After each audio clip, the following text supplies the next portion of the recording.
good. Amazing. What's your name? Come on. You would not get that sitting on the side of a highway on a road run. Good morning, team. You joined me today on Camaragal country and I'm on a beautiful trail run, and I want to let you know why I love trail running, and if you're a road runner, why I think you should give it a go. Number one is to spend more time in nature. Obviously when we go for a run, usually we're outdoors, unless you're on a treadmill, but to be on a trail run in the bush, away from the cars and the roads and the pollution and the busyness, getting out into nature, a bit of fresh air, just like enjoying and soaking up all of this, I think is a no-brainer and something that all of us need more of in the modern world. Number two is the variety. On the road, every footstep is pretty similar, very repetitive. You're just going in a straight line. There's not much change or variety. Whereas out here, as you'll see in the footage, almost every step is different. Going upstairs, downstairs, on top of rocks, over tree roots, dodging potholes, and it's ever changing. So that gives your body a really nice variety of different stimulus, loading up different parts of the body, different parts of the foot and the leg, and just distributing that load a little bit more evenly, or adding in some nice variety, which I think is a really good thing. Number three, pace, kilometers, splits, all that stuff, doesn't matter. Here we've got a lovely hill, and I'm going to spend a little bit of time walking up here, catching my breath, taking in the sights, and enjoying myself. Morning. Thank you. Thanks. Number four, because of this, I think trail runners are typically a little bit friendlier. Not saying road runners aren't friendly, but at an event or a race, there's a really heightened sense of community, camaraderie, friendship, working together, having a chat. Whereas at a 5k, 10k half marathon road race, it's quite competitive, and a lot of people don't want to have a chat mid-race, which is totally fair enough. But on the trails, it's all about taking it easy, relaxing, enjoying your surroundings, the people and the places. Number five, the sense of adventure and exploration that I think we often don't get in our regular lives. You can set off with a map or a rough plan of where you might head, but you might take a wrong turn and it could be stressful at the time, but you may end up coming across something that you otherwise would have missed if you just followed the, road more followed the regular route.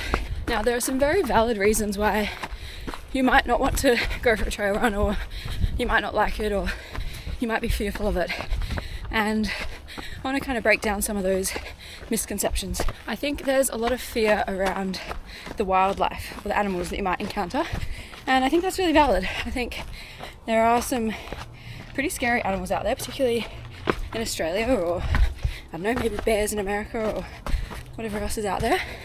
But I think just understanding what you might come across, so that if you do come across it, you've got a bit of an idea and a heads up. Wow, look at this part. Oh my gosh. Ooh, look at this.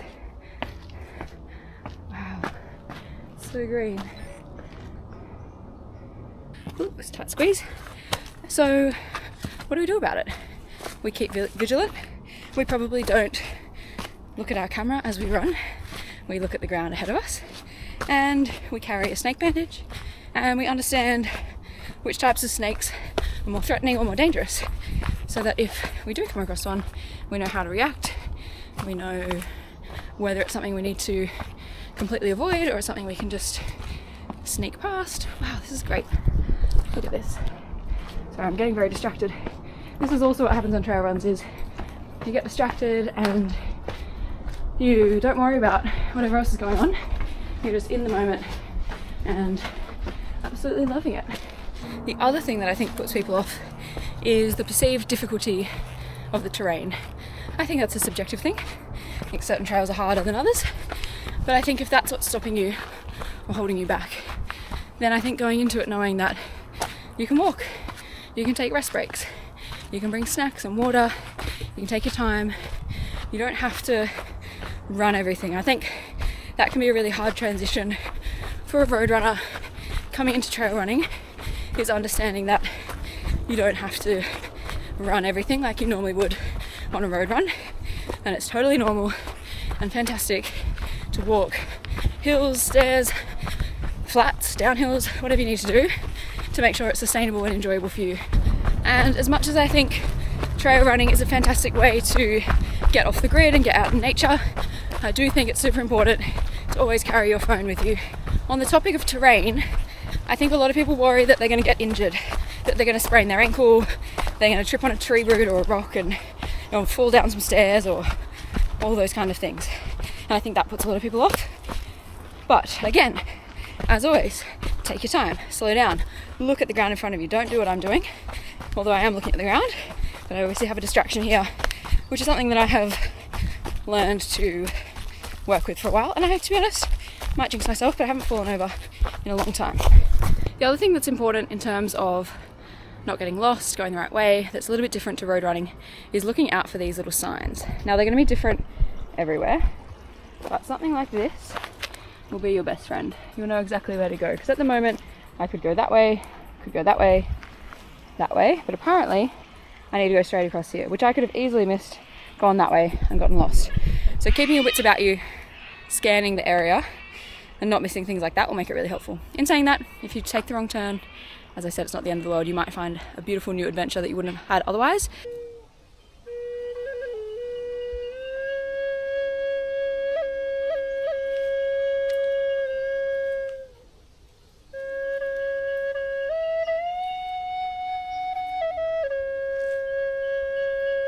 Now, another barrier to why you might not be doing trail running at the moment is an understanding of what gear you need, or thinking you're gonna have to buy a whole new wardrobe to get started. I think there are a few pieces of essential gear or things that I would always take, and then there's some nice to haves as well. Good morning. Hi. How are you? Good, how are you? Now, the thing that people always want to know when it comes to gear is, do I need trail shoes, or what sort of trail shoes do I need? And it's not a yes or no question. I think it's a it depends question. But I think as a blanket rule, if not having trail shoes is stopping you going for a trail run, or if you're not in a position to be able to afford a pair of trail running shoes, don't let that stop you. If you've got road running shoes at the moment, some things that I'd consider if you're choosing which pair of road shoes to wear on the trail: something with some decent grip. So something with a proper outsole with some rubber on the bottom that hasn't completely worn away, it's not smooth, there's a bit of something there. That would be really helpful. The other thing too, making sure it's not too high stack and soft. If it's really thick sole and really soft, you're going to be that little bit higher off the ground, a little bit more unsteady and unstable, which on the road is probably fine. On the trail, you're probably just heightening that risk of potentially rolling your ankle if you're a little bit higher, a little bit more wobbly, and on some uneven surfaces. I think there are some fantastic trail shoe options out there, but we're going to save that for a whole other video. Alright, we've got some massive lizards up ahead. I'm going to see if I can get them before they run away.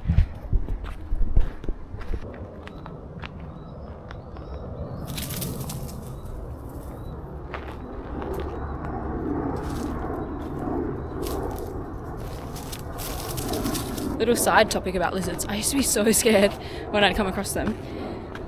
Not scared that they were going to attack me or like scared of them, but scared that I was going to scare them, or scared that I was going to tread on them. And so I'd like see them coming or see them up ahead, and then I'd stop and I'd like tiptoe and try and go so quietly so they wouldn't notice me. But then because they didn't notice me, they would just stay in the middle of the path, and then we'd have this like standoff of neither of us moving, and me being too scared to, if I went any closer or moved suddenly, they'd get scared and then they'd freak out and they'd like, I don't know, panic. But what I've realised now is if I just keep running, or if I stomp a little bit harder, rustle some leaves as I approach, they move out of the way, I move through, and we just carry on. Now, if you're worried about navigation, there's a website called alltrails.com, I guess, and it has tens of thousands of maps and routes all over the world, and people review them, rate them, comment on them, explain them in great detail. There's photos. So if you're looking for somewhere to run and you're not sure where, check out all trails. Check the ones that are rated quite highly. Check the ones that in the comments are described as being relatively easy. If you're worried about something being too hard, you can download the map either onto the app on your phone or onto your watch, and then you've got directions the whole way. So in theory, you can't get lost. I would love to know in the comments, if you are a trail runner, what is your favourite part about trail running? If you're not a trail runner, what is it that's holding you back? In terms of other gear that I think is essential, as I've said, the snake bandage would be something I would highly, highly recommend. One of those things that you'll probably never use, hopefully, but if you need to use it, it could save your life. Something else in terms of safety is a whistle. Now, most of these Salomon vests have a whistle inbuilt on them, which is great. But if you don't have one of these vests, get a $2 whistle from the reject shop, and if something happens and someone is somewhere in the vicinity of where you are, then hopefully you can attract some attention. Now, there are a few other things that I think are important depending on how far you're planning on running for and where you are. I think water is always important. Even if you think you're only going for 30 minutes or, I don't know, 3Ks or whatever it is, you may end up getting lost. Something might happen, and water is essential to survive. So it's a bit of a no-brainer. Along with that, some sort of food, snack, gel, muesli bar, piece of fruit, something. So if you are stuck out here a little bit longer, then you've got something to sustain you until you can get back. Now, I don't want to scare you by saying all these things. I think it might sound a bit worst case scenario, a bit dramatic, a bit like, oh, get over it, it's just a run. But I think it's just good to have. Hopefully you don't need any of that emergency stuff, but if you've got it, then it's great. Now, I've got another video idea. I'm going to go through what I put in my pack for a long trail run for 3, 4, 5, 6 hours, because there's lots of things in there that I wouldn't advise a beginner runner to necessarily need for a short trail run. But if you're getting into it, doing something longer, training for an ultra, there's a couple of key pieces of gear that might help. A piece of gear that I would suggest not bringing or not using are headphones. Partly because if you don't have headphones in, you can hear all the beautiful sounds, the birds, the crunchy leaves, the lizards rustling away. But I also think if you've got headphones in and there's someone coming up behind you, you can freak yourself out and freak them out if you don't hear them coming and they try and come past you, or they ask you to move to the side and you don't hear. Not a good experience for either of you. So just get the headphones off, listen to the sounds, be in the moment, be present. I know I'm not doing that. I'm doing this video, but I don't do this every time. This is for a specific purpose, for your education. But take them out, listen, be still, be calm, hear your breathing, hear your footsteps. Can be a really meditative experience if you, let go of those headphones. I just remembered another piece of gear. It's not really gear, but air guard. If it's been wet, there could be leeches out, and I genuinely would rather come across a snake than leeches. I just despise them. So, air guard all over your socks, all over your shoes, ankles, legs. Anytime I've done that, touch wood, I haven't had issues with leeches. I don't think it's completely foolproof, but even if it's placebo, I'll take every chance I can to avoid those horrible things.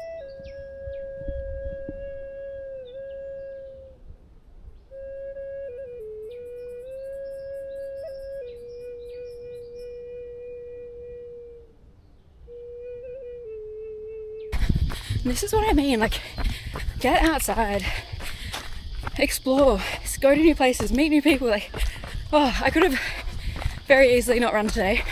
I didn't feel like it, I didn't want to.